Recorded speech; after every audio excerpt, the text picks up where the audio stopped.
Porque temos Débora Oliveira, nossa analista de economia. Olha aí, Clarissa Oliveira. As oliveiras estão aqui na nossa bancada e eu as trago para conversa.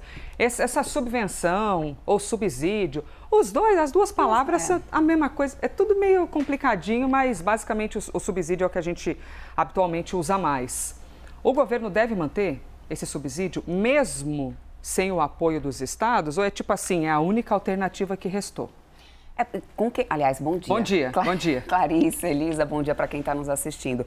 Com quem eu tenho conversado, viu, Elisa, aliás, desde a semana passada, para entender qual que poderia ser a atuação do Brasil nisso, se o Brasil teria que ter alguma atuação, se teria ou não, a expectativa é sempre a mesma. Com certeza o Brasil deve atuar de alguma forma, até porque a pressão, Elisa, vem, não é somente interna, até quando a gente pensa assim, olha, vai pesar no bolso consumidor, que isso por si só já seria de uma grande preocupação, ainda mais no ano eleitoral, né? Que vai ser um assunto que a Clarissa vai trazer daqui a pouquinho.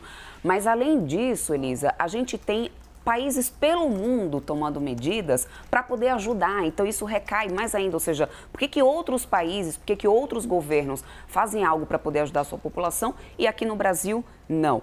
O impacto, se a gente olha como um todo, né, nesse prazo estipulado dado, ter uma data limite, como tem sido mencionado até agora, tem sido aí um impacto de 3 bilhões, não seria um dos maiores nesse momento, não seria um maior problema. O problema é quando a gente tem uma medida sem uma porta de saída, e aí sim causa uma situação ainda pior, ainda mais numa situação como essa, que atribui a diversos outros impactos, como o valor de frete, enfim, várias outras coisas. Então eu vou mostrar aqui para vocês o que outros países já estão fazendo para poder tentar ajudar de alguma forma a sua população. E a gente tem diversos países já tomando medidas, Elisa. Eu vou mostrar para vocês, começando aqui pelo Brasil, das medidas que estão sendo, né, agora discutidas, debatidas. Primeiro de tudo, a gente teve lá atrás, logo no início, isenção de PIS e COFINS sobre o diesel. Isso dá uma média de 32 centavos, é o imposto federal, que ali o governo já foi abrindo mão para poder tentar já ajudar a diminuir um pouco a pressão sobre esse preço do diesel. Aí vem essa questão da subvenção, que a gente aguarda hoje, né, uma definição melhor sobre isso. Lembrando que nisso daqui, a gente tem também a substituição daquele outro debate, como a Elisa muito bem lembrou e também a Natália Laux explicou, de zerar totalmente o ICMS, que aí os estados realmente disseram que não iam, né, fazer isso. E aí o aumento da alíquota de exportação do petróleo, né? Então essas são as medidas que estão sendo trabalhadas aqui no Brasil para poder tentar aliviar o impacto no preço do diesel, do petróleo.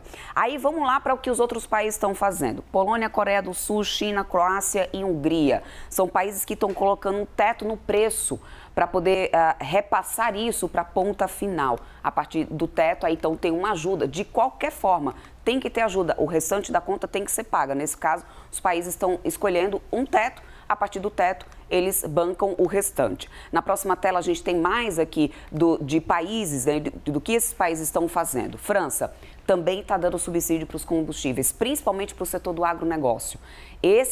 Os setores do agronegócio estão sendo mais beneficiados, aqui nesse caso da França, justamente por causa do transporte dos alimentos, para poder tentar evitar a inflação de alimentos, que a gente sabe que é uma cadeia que acaba uma coisa puxando a outra, né?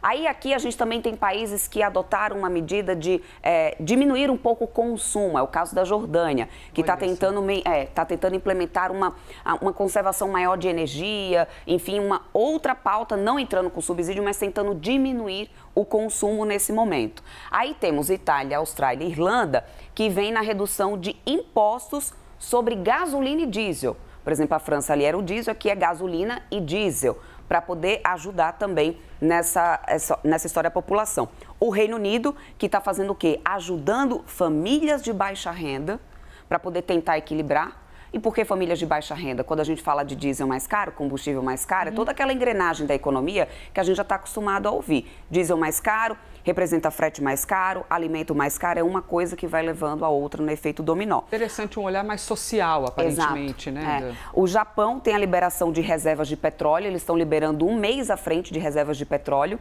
para tentar conter essa demanda interna. E a gente tem Filipinas, que foi o primeiro estado já a declarar emergência nacional.